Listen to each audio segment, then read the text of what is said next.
हम शुरू करते हैं। जो कि दोस्तों मैं आपको क्या करवा रहा था, तो मैं आपको आपके आने वाले एग्जाम्स यानी कि जो अभी अभी गए हैं आपके एग्जाम सीटेट 2022 और 23 में जो हुआ था, उसके मैं पर्यावरण अध्ययन के एनसीईआरटी बेस के अनुसार मैं आपको फैक्चुअल फाइनल आंसर की बता रहा था कि कहां कहां से कौन कौन सी बुक से आपके ये क्वेश्चन उठाए गए। ठीक है, जिसमें हम एक एक डेट के एग्जाम के उठाकर पेपर कर रहे थे, जोन जोन से पेपर आप मुझे सेंड कर रहे थे, क्योंकि पेपर अभी वेबसाइट पे अवेलेबल तो है नहीं, तो आप लोगों ने ही मुझे ये पेपर सेंड करे हैं, तो एक एक करके मैं आपको ये पेपर करवाने का प्रयास कर रहा था।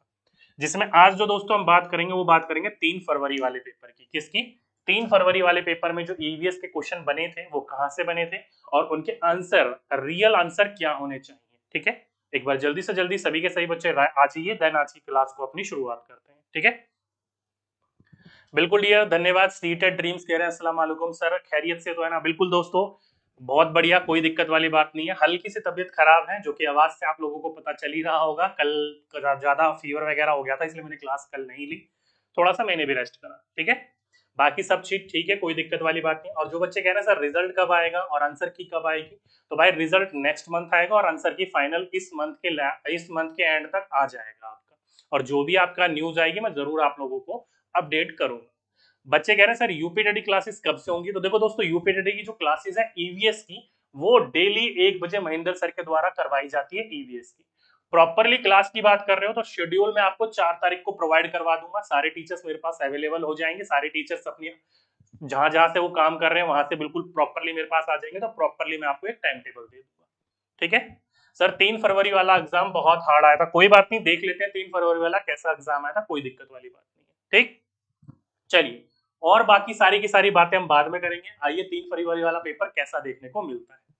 तो पहला क्वेश्चन देखो दोस्तों, आपकी स्क्रीन के ऊपर ये रहा, ये वाला आपका क्वेश्चन पूछा गया था। पहला बोला गया है कि नई दिल्ली हावड़ा राजधानी एक्सप्रेस 25 नवंबर 2022 को 16:50 घंटे पर नई दिल्ली रेलवे स्टेशन से चलती है और 26 नवंबर 2022 को 12:05 घंटे पर हावड़ा पहुंचती है। यदि रेलगाड़ी की औसत चाल 80 किलोमीटर प्रति घंटा है, तो नई दिल्ली और हावड़ा के बीच की दूरी क्या होगी? तो देखो दोस्तों, ये जो ट्रेन वाले क्वेश्चन होते हैं ना, मेन प्रोबेबली इसमें 3-4 क्वेश्चन बनते हैं।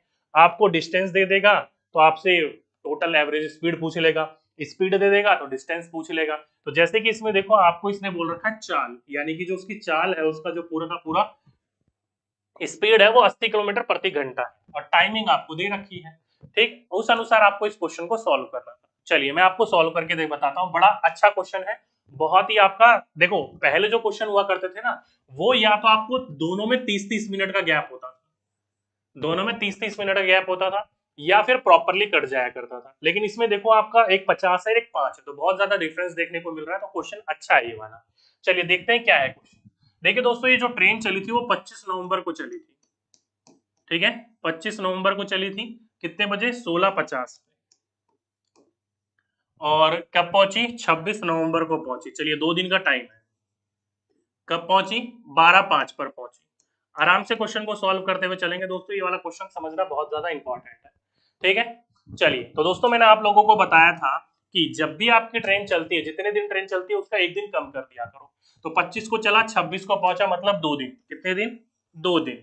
अब 2 दिन की बात करी जाए दोस्तों, तो कितने दिन का सफर लेंगे हम? एक दिन का। तो एक दिन में कितने होते हैं? 24 घंटे। क्यों? क्योंकि दोस्तों मैंने कई बार बता रखा है, अगर ट्रेन 3 दिन चली हो तो 2 दिन का समय लेंगे, 4 दिन चली हो तो 3 दिन का समय लेंगे, 2 दिन चला हो तो एक दिन का समय लेंगे। ट्रेन 2 दिन चली थी, 25 और 26 को हमने एक दिन का समय लिया, एक दिन में 24 घंटे होते हैं।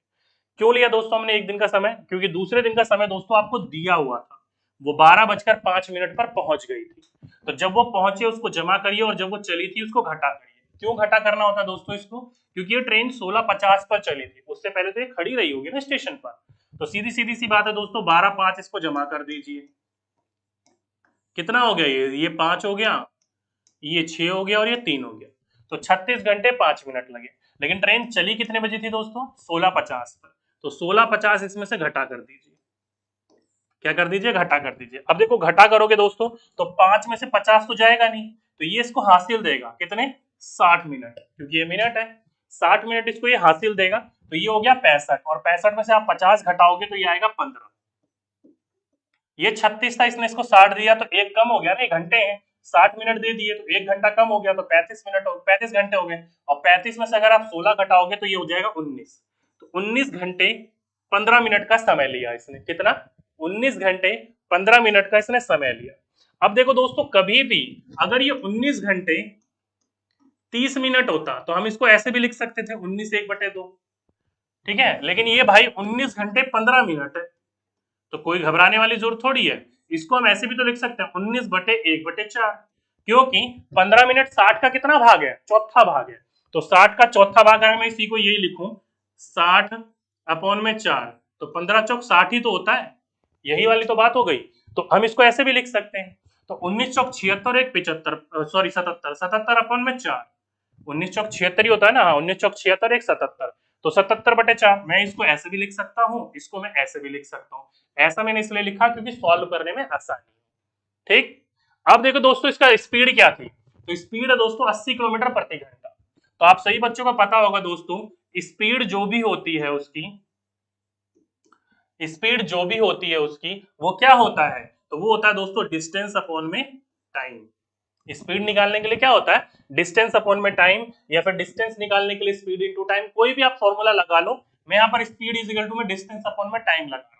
तो स्पीड क्या है अपना 80 किलोमीटर है, डिस्टेंस क्या है हमें पता नहीं है, टाइम क्या निकला हमारा 77/4, क्या निकला 77/4। अब ये देखो दोस्तों, ये अपॉन में है तो इधर में जाकर ये मल्टीप्लाई में हो जाएगा, तो ये होगा दोस्तों 80 गुना में 77/4 इज इक्वल टू में x। x मतलब इसकी दूरी।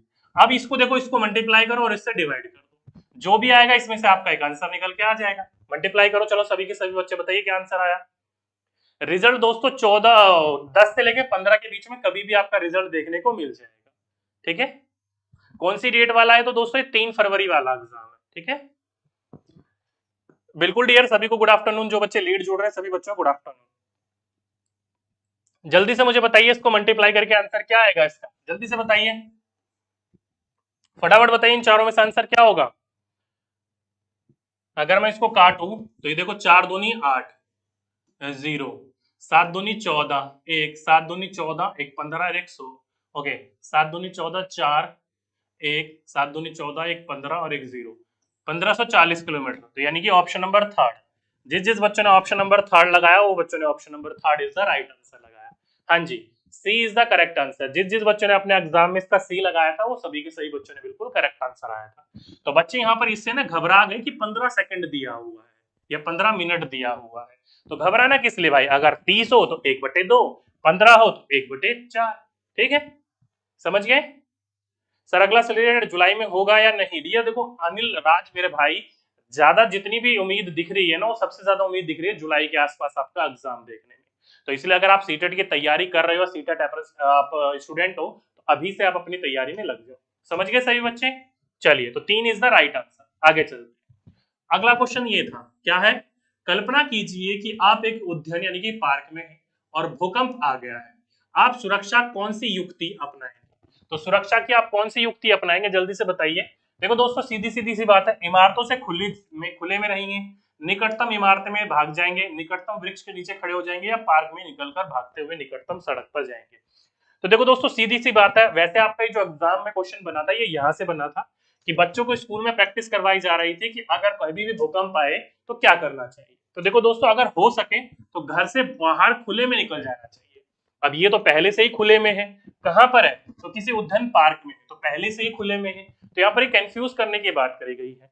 तो दोस्तों जब भी ध्यान रखिएगा, आप खुले वगैरह इलाके में होते हो तो ऐसी चीजों से दूर रहना होता है जिन चीजों से आपको नुकसान हो सकता है। फॉर एग्जाम्पल के रूप में पार्क में हो तो पेड़ के नीचे कभी खड़ा नहीं होना चाहिए, क्योंकि पेड़ टूटकर आपके ऊपर गिर सकता है, तो आपकी जान की हत्या हो जाएगी। तो दिक्कत ये वाली बात है, तो जितना हो सके खुले इलाके में जाना चाहिए, कितना खुले इलाके में। तो यहाँ पर देखो, पार्क से निकलकर भागते हुए निकटतम सड़क पर जाएंगे, तो निकटतम सड़क पर जाएंगे, देखो पार्क से निकलकर भागते हुए नहीं दोस्तों, अगर क्या हो, जरूरी हो या पहुंच सकते हो तो जाना चाहिए। चलिए बच्चे, ए कह रहे हैं इमारत से दूर खुले में रहिए। बिल्कुल दोस्तों, इमारत से आपका जितना भी उद्यान वगैरह है, इमारत जितनी हो उनसे आपको दूर खुले में रहना चाहिए। निकटतम इमारत में भाग जाना चाहिए, नहीं दोस्तों गलत है। निकटतम वृक्ष के नीचे खड़े हो जाना चाहिए, नहीं दोस्तों गलत है, क्योंकि पेड़ गिर सकता है आपके ऊपर। और साथ ही साथ में पार्क से निकलकर भागते हुए निकट, नहीं दोस्तों, ये हल्ला गुल्ली हो जाएगी एक दूसरे के ऊपर, लोगों की वहां पर भी एक दूसरे के ऊपर भीड़ की वजह से वहां पर भी नुकसान हो सकता है, तो ये भी गलत है। तो इसलिए option number first is the right answer होगा कि इमारतों से दूर कहाँ खड़े होंगे? ओपन में, खाली जगह पर खड़े होंगे। तो इसलिए option number A is the right answer. जिस जिस बच्चों ने ए लगाया वो बच्चों ने अपने एग्जाम में बिल्कुल सही आंसर लगाया। कभी भी भागते हुए नहीं जाना, ध्यान रखिएगा दोस्तों। अगर पॉसिबल हो सके तब जाना होता है, नहीं तो आपको ऐसी चीजें देखनी होती है जिन चीजों से आपका ज्यादा से ज्यादा बेनिफिट हो, ज्यादा से ज्यादा जान मान की हानि कम हो। तो ऑप्शन नंबर ए इसका राइट आंसर था। ठीक, चलिए अगले क्वेश्चन पे चलते। अगला क्वेश्चन बोला गया था कि निम्नलिखित में से कला के कौन से रूप में प्राकृतिक रंगों जैसे कि नील, हल्दी से मिश्रित और पुष्पों के वनों एवं पेड़ों की छाल से मिश्रित चावल के रंगीन पेस्ट, अब ये देखो चावल के रंगीन पेस्ट, तो चावल के रंगीन घोल, चावल को पीसकर उसके घोल बना लिया जाता है और उस घोल में अलग अलग रंग को मिलाकर प्राकृतिक रंगों से पेंटिंग करी जाती है। और वो क्या है दोस्तों? तो मधुबनी है। इसमें तो किसी बच्चे को शक होना ही नहीं चाहिए। चावल के घोल के अंतर्गत मधुबनी पेंटिंग ही बनाई जाती है आप लोगों की। ठीक है, कहां से क्वेश्चन बना था? देखो यहाँ से, अगर आप यहाँ पर पढ़ोगे तो आपको पता चलेगा कि यह चित्र जो है वो पिसे हुए चावल के घोल में रंग मिलाकर बनाए जाते हैं। तो चावल के घोल में कौन सी पेंटिंग बनाई जाती है दोस्तों? मधुबनी बनाई जाती है। कौन सी? मधुबनी। डायरेक्टली एग्जाम में क्वेश्चन था, तो option number A is the right answer. ठीक है, नहीं कलमकरी नहीं है दोस्तों। कलमकरी तो आपको गाय के गोबर का भी इस्तेमाल किया जाता है और प्राकृतिक रंगों का भी इस्तेमाल किया जाता है, लेकिन चावल के घोल में आपकी मधुबनी इस्तेमाल करी जाती है, तो इसलिए Madhubani is the right answer. ठीक है, क्वेश्चन को ध्यान रखिए, क्वेश्चन में पूछा जाएगा कि गाय के गोबर और प्राकृतिक रंगों से जो पेंटिंग बनाई जाती है, कपड़ों पर प्रिंट किया जाता है, वो कौन सा है? तो वो कलमकरी है। अगर पेंटिंग की बात करी जाए, कला की बात करी जाए जिसमें चावल की पेस्ट का इस्तेमाल करा जा रहा है, तो मधुबनी है। ठीक, आगे चलते हैं। अगला क्वेश्चन, ऐसे भोज्य पदार्थ के एक समुच्चय का चयन कीजिए जिन्हें पौधों के समान भागों से प्राप्त किया गया है। ओके, तो ये डायरेक्टली दोस्तों आपको सारी की सारी चीजें पता होनी चाहिए, कौन सा तना है, कौन सी जड़ है, कौन सी आपकी पत्तियां हैं, कौन से फूल है, कौन से फल है, ये पता होना चाहिए। डायरेक्टली आप इसका आंसर दे सकते हो। तो देखो दोस्तों, एक ऐसे इन चारों में से चुनना जो कि एक ही भाग से प्राप्त हो, या तो जड़ से हो, या तने से हो, या पत्ती से हो, या फूलों से हो, या फल से। चलिए देखते हैं। सेब फल है, गना तन्ना है, हटा दीजिए। हरी मटर बीज है, जीरा बीज है, चना बीज है, गेहूं बीज है, ये ठीक है। अगला, पालक पत्ती है, जीरा बीज है, हटा दीजिए। आलू तना है, हटा दीजिए। सेब फल है, टमाटर फल है, अदरक तना है, हटा दीजिए। तो ऑप्शन नंबर सेकंड, जिस जिस बच्चे ने इसका ऑप्शन नंबर सेकंड लगाया वो बच्चों ने बिल्कुल करेक्ट और बिल्कुल राइट आंसर लगाया। डायरेक्टली आपको ये चुनना था जो एक समान भाग से प्राप्त हो। कई बार मैंने आप लोगों को एक चार्ट बनवा के दे रखा है, देखो जैसे कि बीज, सरसों, गेहूं, धान, बाजरा, चना, मटर, ये सारे के सारे बीज है जिससे हम डायरेक्टली बीज का ही इस्तेमाल करके, जैसे कि तना, आलू क्या है? तना। अदरक क्या है? तना। प्याज क्या है? तना। कमल ककड़ी क्या है? तना। तो डायरेक्टली आपको ऐसे करके मैंने पूरा चार्ट अच्छी तरीके से समझाया हुआ है। ठीक है, तो ये डायरेक्टली पूछा था, तो ऑप्शन नंबर सेकंड, जिस जिस बच्चों ने लगाया बिल्कुल करेक्ट आंसर लगाया था। ठीक, आगे चलते। अगला क्वेश्चन, नीचे घटनाओं का क्रम दिया गया है जिससे नदी के जल अत्यधिक प्रदूषित हो गया है, सही क्रम ज्ञात कीजिए। ओके, आपको यहाँ पर ये 4 स्टेप दिए हुए हैं दोस्तों, और इस 4 स्टेप्स में से आपको क्रम बताना है कि जिस क्रम से नदी का पानी या कोई भी तालाब का पानी प्रदूषित होता है, गंदा होता है, वो आपको क्रम बताना है। तो देखो दोस्तों क्या है, नदी के जल की गंध, अम्लता और रंग प्रभावित होते हैं। ओके, जल में जलीय जीवन जो जीवित रह नहीं सकते। ओके, ये तो गलत हो गया, क्योंकि जब प्रदूषण आपका पूरा तरीके से फैल जाता है ना, तभी आखिरी की बात होती है। सभी व्यवहारिक उद्देश्यों के लिए नदी मृत हो गई, ये लास्ट स्टेप है, क्योंकि नदी बिल्कुल ही तरीके से प्रदूषित होगी, उसमें रहने लायक कोई जीवन बचा ही नहीं है। नदी उसको क्या कहते हैं? मृतक कह देते हैं। ये लास्ट स्टेप है, तो सी इज द लास्ट। ये क्या? डी, जल में हानिकारक रसायन अत्यधिक में छोड़े गए हैं। नहीं दोस्तों, ये तो पहला स्टेप होना चाहिए, क्योंकि रासायनिक, जैसे कि नदी नहर के अंतर्गत जो पानी है वो नालों का, फैक्ट्रियों वगैरह का छोड़ा जा रहा है ना गंदा, तो ये आपका पहला स्टेप होना चाहिए, आखिरी होना चाहिए, ऐसा है कुछ। Okay, C is the last option. See, see ये रहा, ये रहा और ये रहा। ठीक है, ऑप्शन ये तो हटा दीजिए। ओके, अब बीच में ये 2 ऑप्शन रह गए। तो देखो दोस्तों, डी पहला स्टॉप होगा, बिल्कुल ठीक है। पहले नदी का पानी जो होता है वो गंदे पानी से प्रदूषित होता है, उसमें छोड़ा जाता है। बच्चे कह रहे हैं सी, ठीक है, तो ये हो गया।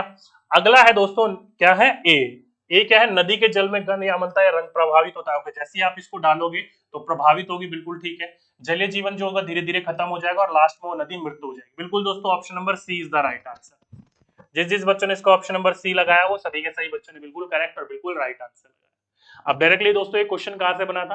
तो आपकी साइंस की बुक में एक चैप्टर है नदी के ऊपर, उस नदी के ऊपर पूरा का पूरा चैप्टर दिया हुआ है कि नदी कैसे प्रदूषित होती है और कैसे वो मृत हो जाती है। तो आप इस पूरे के पूरे चार्ट को पढ़ोगे तब आपको इस चीज के बारे में पता चलेगा कि जलीय जीव जो होते हैं वो जीवित नहीं रहते हैं, नहीं रह पाते, और वह ये नदी जो होती है वो निर्जीव यानी कि मृत हो जाती है। तो लास्ट के 2 स्टेप तो आपको यही मिल गए, ये देखो थर्ड स्टेप यहाँ मिला और फोर्थ स्टेप यहाँ मिल गया, लास्ट के 2 स्टेप तो यही मिल गए। अब इसी के ऊपर आप चलोगे तो यहाँ पर आपको पता चलेगा कि प्रदूषण स्तर पर पहुंचने का, यहाँ पर जिन जिन जहरों से, बस्तियों से, नदी से जो प्रभावित हो रहे हैं, वहां पर निवासी जो अत्यधिक मात्रा में कूड़ा करकट वगैरह इसके अंतर्गत डाल रहे हैं, उस वजह से ये देखने को मिल रही है और धीरे धीरे नदी में फेंक रहे हैं, और कई स्थानों पर प्रदूषण स्तर इतना अधिक हो गया कि इनके जल में जल जीव जीवित ही नहीं रहा है। तो ये पूरा का पूरा टॉपिक पढ़ते हो ना तब ये पूरा का पूरा टॉपिक आपको यहाँ से क्वेश्चन दिया हुआ था साइंस में से। तो ऑप्शन नंबर जिस बच्चों ने लगाया था सी, वो बच्चों ने बिल्कुल करेक्ट आंसर लगाया। ठीक, अगला चलते हैं। एक बच्चा बोल रहा है कि 27 जैन वाला करवा दीजिए। बिल्कुल दोस्तों, मैं 1 बाय 1 करवा रहा हूँ सारे के सारे, ठीक है। चलिए अगला क्वेश्चन, बोला गया है कि निम्नलिखित में से कौन से पौधे का क्या है प्रवर्धन बीजों द्वारा होता है। तो बीजों द्वारा कौन कौन से होते हैं वो आपको बताना था। तो ये तो पहले ही हटा दीजिए, गन्ना और आलू। चावल सही है, गेहूं सही है, जई सही है, ये बीजों के द्वारा होता है। आलू हट गया, गन्ना हट गया, तो option number second is the right answer. जिस जिस बच्चों ने सेकंड लगाया वो बच्चों ने बिल्कुल सही आंसर लगाया। ये डायरेक्टली हम बीजों के द्वारा उत्पन्न करते हैं खाद्य सामग्री। तो आप सही बच्चों को मैंने बता रखा है बीजों के द्वारा क्या होता है, सरसों, गेहूं, धान, बाजरा, चना वगैरह, मटर वगैरह, ये सारे के सारे बीजों के द्वारा उत्पन्न होता है। तो ऑप्शन नंबर सेकंड, जिस जिस बच्चों ने सेकंड लगाया वो बच्चों ने बिल्कुल करेक्ट आंसर लगाया। ओडियर क्लास 9th की साइंस की बुक से क्वेश्चन पूछा गया था। ठीक, आगे चलते हैं। अगला क्वेश्चन, निम्नलिखित में से कौन सा भोजन उस राज्य के लोगों का मुख्य भोजन है जहां से पीवी संधू संबंध रखती है। तो डायरेक्टली आप सही बच्चों को पता होना चाहिए पीवी संधू कहाँ की है, तो हैदराबाद की रहने वाली है। अब हैदराबाद कहाँ आता है, साउथ में आता है, और साउथ में अधिकतर लोग क्या खाते हैं, इडली, चटनी, चावल और सांभर। बिल्कुल ठीक है। रोटी, दाल, सब्जी, आलू पराठा, नहीं दोस्तों ये तो गलत हो गया, नॉर्थ की साइड की बात है। रोटी, सांभर, बांस की करी, नहीं बांस की करी तो नॉर्थ ईस्ट की तरफ की बात होगी। बांस की करी आपने देखी असम वगैरह साइड में बहुत खाई जाती है। अगला है फिश करी, मछली करी, टेपियोका और चावल। टेपियोका हम कहाँ खाते हैं, केरला में खाते हैं, तो ये भी गलत हो गया। तो सीधी सीधी सी बात है, option number A he is the right answer होगा। कहाँ की रहने वाली है दोस्तों, ये रहने वाली है हैदराबाद की रहने वाली है, तेलंगाना की। ठीक है, पहले तो आंध्र प्रदेश में आता था लेकिन अब तेलंगाना कहाँ चला गया, हैदराबाद में चला गया। ठीक है, हैदराबाद तेलंगाना में चला गया। तो यहाँ के लोग अधिकतर इडली, चटनी, चांबर व चावल वगैरह खाना पसंद करते हैं। डायरेक्टली ये क्वेश्चन कहाँ से बना था दोस्तों, तो ये क्वेश्चन यहाँ से बना था। आपको यहाँ पर पंजाब और आंध्र प्रदेश के भोजनों के बारे में लिखा हुआ है। जैसे आंध्र प्रदेश की बात करी जाए तो चावल हो गया, अरहर की दाल हो गया, रसम हो गया, कुंदरू हो गया, मट्ठा हो गया, घी हो गया, अचार हो गया, ये कुछ इस प्रकार के भोजनों का सेवन करते हैं यहाँ के लोग। तो उसी प्रकार से दोस्तों इडली, चटनी, चावल, सांभर, ये सारी की सारी डिशेज जो है वो साउथ की है। वहीं पर ये आलू का पराठा हो गया, सब्जी वगैरह हो गया, ये आपके नॉर्थ की डिश है। तो सेकंड तो बिल्कुल भी नहीं होगा। बांस की करी कभी भी आप देख लीजिएगा नीचे की तरफ नहीं खाई जाती है, कहाँ, साउथ की तरफ नहीं खाई जाती है। बांस वगैरह अधिकतर जो उगता है हमारे नॉर्थ ईस्ट में उगता है, ठीक है, ईस्ट साइड में उगता है, तो वहां खाया जाता है। कभी आप मेघालय वगैरह जाओगे, असम वगैरह जाओगे, तो वहां पर जो बैम्बू सूट्स निकलते हैं नए नए, वहां उसकी एक करी बनाई जाती है। ठीक है, और टेपियोका तो आप सभी बच्चों ने पढ़ाई है, केरला में खाई जाती है। तो यहां से डायरेक्टली ये क्वेश्चन आपके एग्जाम में देखने को मिला। ठीक, अगला क्वेश्चन, बोला गया है कि ए की 2 बहनें बी और सी, ए का डी पति है और बी और सी की पुत्री का डी के क्या संबंध है। ओके, रिलेशनशिप पूछ लिया गया, चलिए कोई नहीं। देखिए दोस्तों, ए की 2 बहनें हैं बी और सी, ठीक है। ए जो है दोस्तों कुछ भी हो सकता है, हमें नहीं पता। इसकी 2 बहनें हैं बी और सी, ये दोनों की दोनों क्या है, 2 बहनें हैं। सीधी सीधी सी बात है, दोनों की दोनों क्या है, सिस्टर है ए की, जो कि क्या है, महिलाएं हैं। ए का डी पति है, तो ए का जो है पति कौन है, डी है, तो डी जो है वो पति है ए का, तो ये प्लस हो गया और ये माइनस हो गया। ठीक है, ये दोनों रिलेशन में है, पति पत्नी है। ठीक है, आगे चले, क्या बोल रहा है, बी और सी की पुत्री, बी और सी की पुत्रियों का डी से क्या संबंध होगा। ओके, इनकी इनकी जो है वो क्या होंगी, पुत्री होंगी, यानी कि ये भी नेगेटिव, ये भी नेगेटिव। तो इन दोनों की पुत्री का इससे क्या संबंध होगा, किससे, डी से पूछा ना, डी से क्या संबंध होगा। तो डायरेक्टली दोस्तों सीधी सीधी सी बात है, ये क्या है, ये क्या है, इनके बच्चों की मौसी है, इनके बच्चों की मौसी। ये माँ हुई, ये दोनों बहनें हुई, तो इनके बच्चों की ये मौसी हो गई। तो ये कौन हुए, इनके जीजा हो गए। कौन हो गए, इनके जीजा हो गए। अब जीजा के हिसाब से इनके बच्चे जो होंगे वो उनको क्या कहेंगे, उस हिसाब से आपको बताना था। तो इंग्लिश में लिखा हुआ है दोस्तों यहाँ पर कि अंकल होंगे, आंटी होंगी, कजन होंगी, बेटी होंगी। देखो दोस्तों, बेटी तो बिल्कुल भी नहीं होगी क्योंकि इनके बच्चे हैं, बेटी तो बिल्कुल नहीं होगी, ये खत्म हो गया। कजिन ये भी बिल्कुल खत्म हो गया, आंटी हो नहीं सकता क्योंकि ये मेल है, डी क्या है, मेल है। बचा आपका एक ही अंकल, वही बिल्कुल ठीक आंसर है। अब इंग्लिश में भाई अलग अलग शब्दों को अलग अलग, वहां पर मौसा भी वहां पर अंकल होता है, चाचा भी वहां पर अंकल होता है, जीजा भी वहां पर अंकल ही होता है, अलग अलग प्रकार की प्रवृत्तियां देखने को मिल रही हैं। तो डी क्या है, अंकल होगा। तो जिस जिस बच्चों ने लगाया ऑप्शन नंबर, यही पूछा था ना, बी और सी की पुत्रियों का डी के साथ क्या संबंध है, बिल्कुल दोस्तों सही है, अंकल होगा, ऑप्शन नंबर ए। जिस जिस बच्चों ने ए लगाया वो बच्चों ने बिल्कुल करेक्ट और बिल्कुल राइट आंसर लगाया। ठीक है, ध्यान रखिएगा इस बात को। अगला क्वेश्चन, निम्नलिखित में से किसकी वायु द्वारा फैलने की संभावना है। तो ये देखो दोस्तों, कुछ बीज के आपको दे रखे हैं और आपसे पूछा गया है कि कौन किसके द्वारा फैलता है। तो देखो देखो दोस्तों, आप सही बच्चों को पता है, जेनीथियम जो होता है वो जीवों के द्वारा फैलता है, आम भी जीवों के द्वारा फैलता है, आग और सूरजमुखी यहां पर आपसे बोला गया है। तो आग देखा जाए तो ये भी दोस्तों वायु के द्वारा फैलता है, और सूरजमुखी भी देखा जाए तो दोस्तों आपका कहां से फैलता है, वायु के द्वारा फैलता है। तो दोस्तों सीधी सीधी सी बात है यार, ये तो क्वेश्चन ही गलत हो गया। क्या हो गया, ये तो क्वेश्चन ही गलत हो गया। आग और सूरजमुखी दोनों के दोनों वायु के द्वारा फैलते हैं दोस्तों, ध्यान रखिएगा, किसके द्वारा, वायु के द्वारा। तो ये वाला क्वेश्चन तो गलत हो गया, क्योंकि मैंने आपको कई बार पढ़ाया है। देखिए यहाँ पर आप पढ़ोगे तो प्राकृतिक में जो पदार्थ होते हैं, फल होते हैं, बीज होते हैं, एक स्थान से दूसरे स्थान पर चले जाते हैं, जैसे कि सहजन हो गया जिसे आप ड्रमस्टिक कहते हैं, दुईफल हो गया जिसे आप मैपिल कहते हो, इनके पंख जो युक्त बीज होते हैं, और साथ ही साथ में आग हो गया या फिर सूरजमुखी हो गया, ये सारे के सारे जो होते हैं पवन के द्वारा एक साथ उड़कर एक जगह से दूसरी जगह पर ये जाते हैं।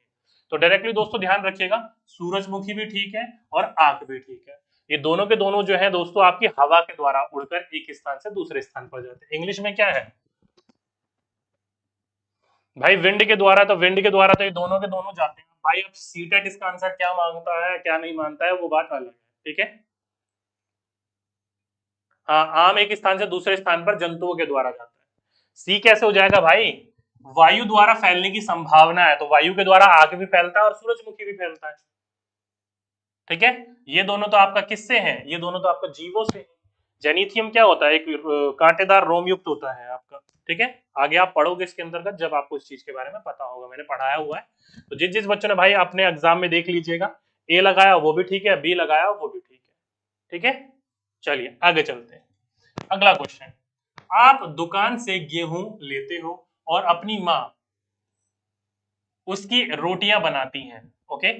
आपकी जो माँ है उसकी रोटियां बनाती है, और गेहूं से रोटो बनाने की प्रक्रिया जो होती है उसको क्रम में लगाना है, आपको बताना है क्या क्रम होगा।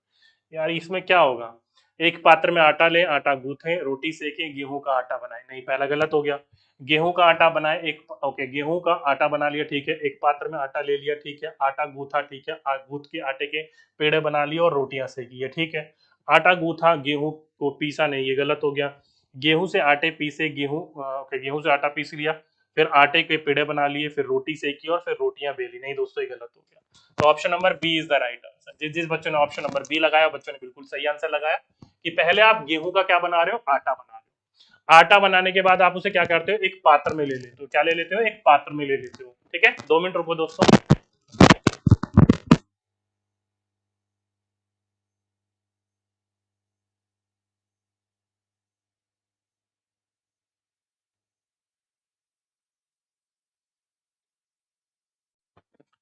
फिर क्या ले लिया दोस्तों आपने, उसे एक पात्र में ले लिया, तो डायरेक्टली ये वाला option number B is the right answer, ठीक है। ये क्वेश्चन कहां से बना था, तो यहां से बना, गेहूं को पुसवाया, उसके आटा बनाकर उससे अलग अलग प्रकार के पकवान बनाए, वहां से आपको हिंदी के अंतर्गत क्वेश्चन देखने को मिला है, हिंदी से क्वेश्चन उठाया गया आपके एग्जाम में, ठीक।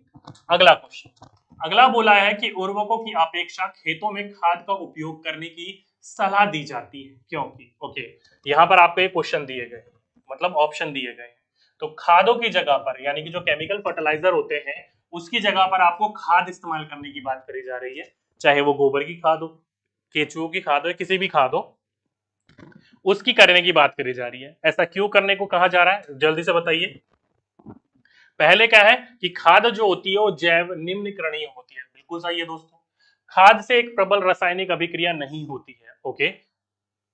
अगला है खाद से मृदा जो होती है सूक्ष्म क्या हो जाती है आपकी, मैन्योर में एक हो जाए, बिल्कुल ठीक है। खाद की बड़ी मात्रा में आवश्यकता होती है, देखो दोस्तों खाद की बड़ी मात्रा में भी आवश्यकता होती है, बिल्कुल ठीक है, लेकिन डिपेंड करता है दोस्तों इसका एग्जाम में क्वेश्चन क्या और किसने किस तरीके से आपके एग्जाम में बना है, ठीक है। 2 मिनट रुकिए दोस्तों।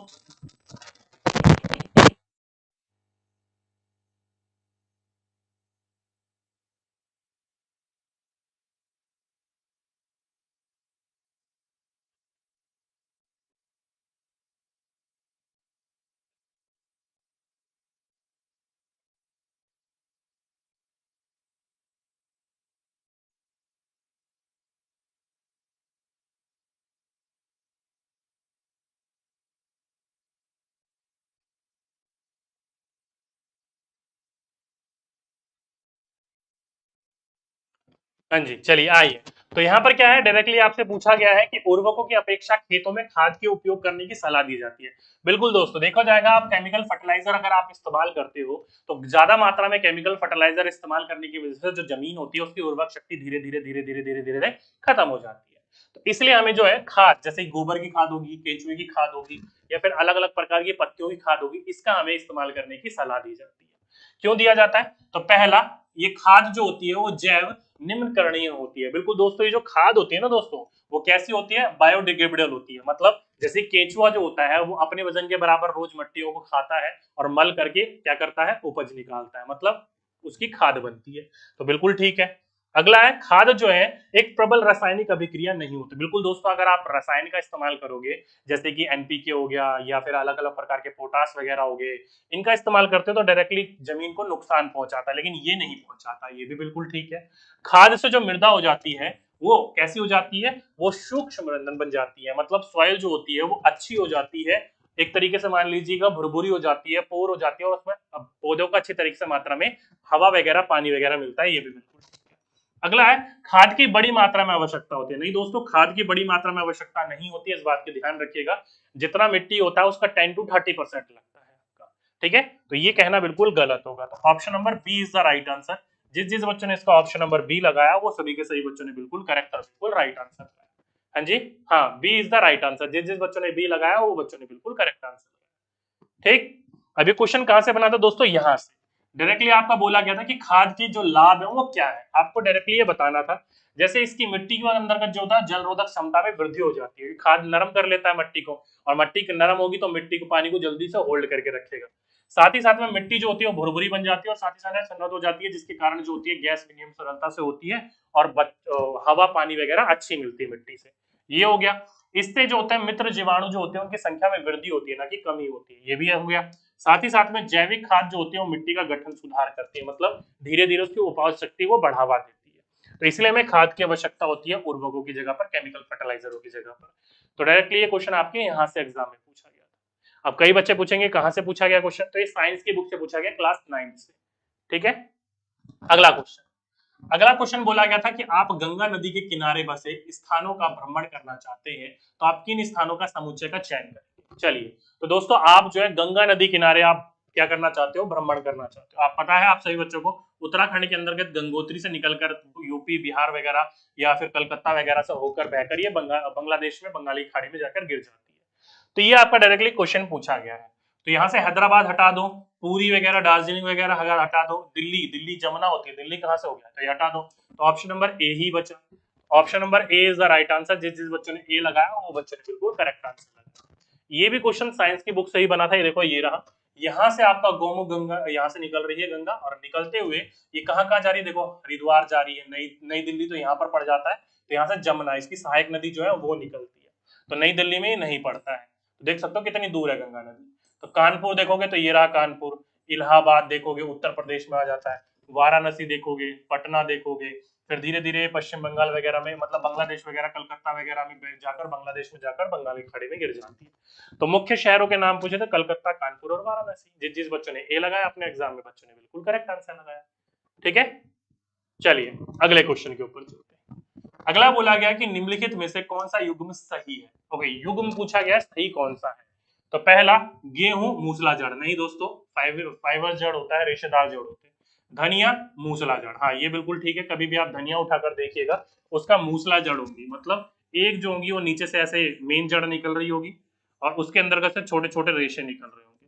तो धनिया की जो जड़ होती है वो मूसला जड़, यानी कि आपकी क्या होती है? टैप रूट होती है। गाजर की, नहीं दोस्तों गलत हो गया, झाकड़ जड़ नहीं होती है। बांस की मूसला जड़, नहीं दोस्तों फाइबर रूट्स होती है, तो ये भी गलत हो गया।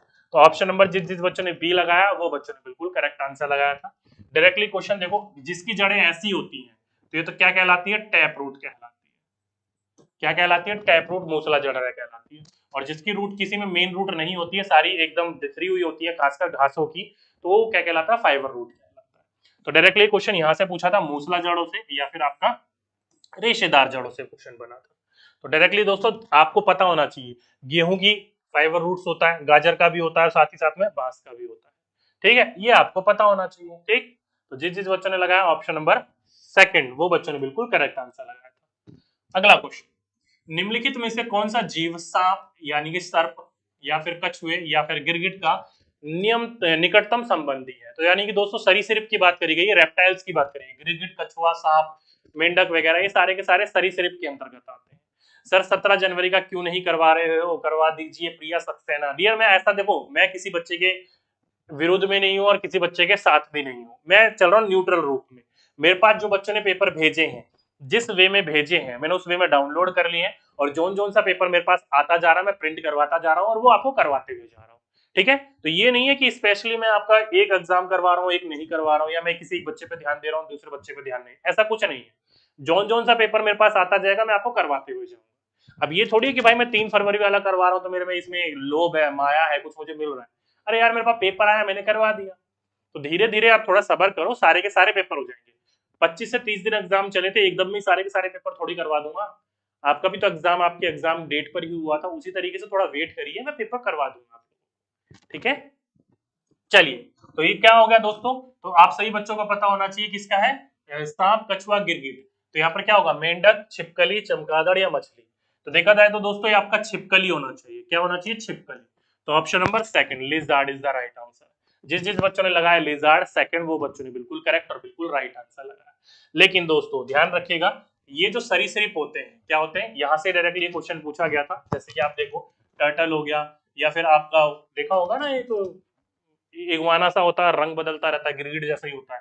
ठीक है, या छिपकली हो गई, सांप हो गए, ये सारे के सारे क्या है, ये सारे के सारे सरीसृप के अंतर्गत आते हैं। क्या आते हैं, सरीसृप के अंतर्गत आते हैं। तो यहाँ पर आपका कछुआ हो गया, सांप हो गया, छिपकली हो गया, मगरमच्छ हो गया, ये सारे के सारे क्या है, सरीसृप के तो निकटतम संबंधी है। तो देख सकते हो गिरगिट, कछुआ, सांप हो गया, मगरमच्छ हो गया और छिपकली होगी। ये option number B is the right answer. यहाँ से ये क्वेश्चन आपके एग्जाम में पूछा गया था। ठीक, अगला क्वेश्चन, निम्नलिखित में से पेंगुइनों का क्या एक अभिलक्षणिक गुण नहीं है? ओके, आपने देखा होगा ध्रुवीय इलाकों में अंतर्गत, बर्फीले इलाकों के अंतर्गत एक सफेद और काले रंग की चिड़िया रहती है, उड़ नहीं पाती है, वो पेंगुइन कहलाती है। तो पेंगुइन के इनमें से कौन सा अभिलक्षण नहीं है, वो आपको चुनना था। पहला, उनकी त्वचा मोटी होती है, उनके शरीर पर बहुत सारी वसा होती है, बिल्कुल दोस्तों सर्दियों से बचाने में इनकी मदद करती है। अगला है, उनके शरीर में जो होता है वो धारा रेखीय होता है, बिल्कुल दोस्तों अगर आप उनके शरीर को देखोगे तो धारा धारी से रेखाएं सी खींचाई होती है, ये भी ठीक है। वे अपना रंग आसपास के वातावरण के अनुसार बदल लेते, नहीं दोस्तों ये गलत है। गिरगिट थोड़ी है, उनका रंग सफेदन काला होता है, वैसे ही रहता है। वो साथ साथ इकट्ठे होकर क्या होता है, चिपक कर जीवित रहते हैं। बिल्कुल दोस्तों, जब भी आप एक जगह देखोगे तो बड़ी मात्रा में झुंड के साथ चिपक कर एक साथ ही रहते हैं, ये भी बिल्कुल ठीक है। तो क्या पूछा था, नहीं पूछा था, तो option number second is the right answer. जिस जिस बच्चों ने थर्ड लगाया इसका, वो बच्चों ने बिल्कुल करेक्ट और बिल्कुल राइट आंसर लगाया। ठीक है, क्वेश्चन कहां से बना था ये, तो क्वेश्चन बना था यहां से। देखिए ध्रुवीय क्षेत्र में जब आप जाओगे तो एक जंतु मिलेगा आपको, पेंगुइन। ये रहा, ये उसके पैर है, ये उसका पूरा का पूरा शरीर है, ये क्या है, पेंगुइन। पेंगुइन अगर आप इसके बारे में पढ़ोगे तो इस स्वयं को सर्दी से बचाने के लिए क्या करता है, मोटी त्वचा और अत्यधिक वसा होती है इसके पास। पहला बिंदु मिल गया। अगला, पेंगुइन जो होते हैं इसके झुंड के चित्र को देखा होगा आपने, ये स्वयं को गर्म रखने के लिए ऐसा करते हैं, कैसा, झुंडों में रहते हैं अपने आप को गर्म रखने के लिए। दूसरा पॉइंट मिल गया। आगे करें तो ध्रुवीय भालू की तरह पेंगुइन भी अच्छे तैराक होते हैं, तैराकी बहुत अच्छी तरीके से जानते हैं, ध्यान रखिएगा दोस्तों।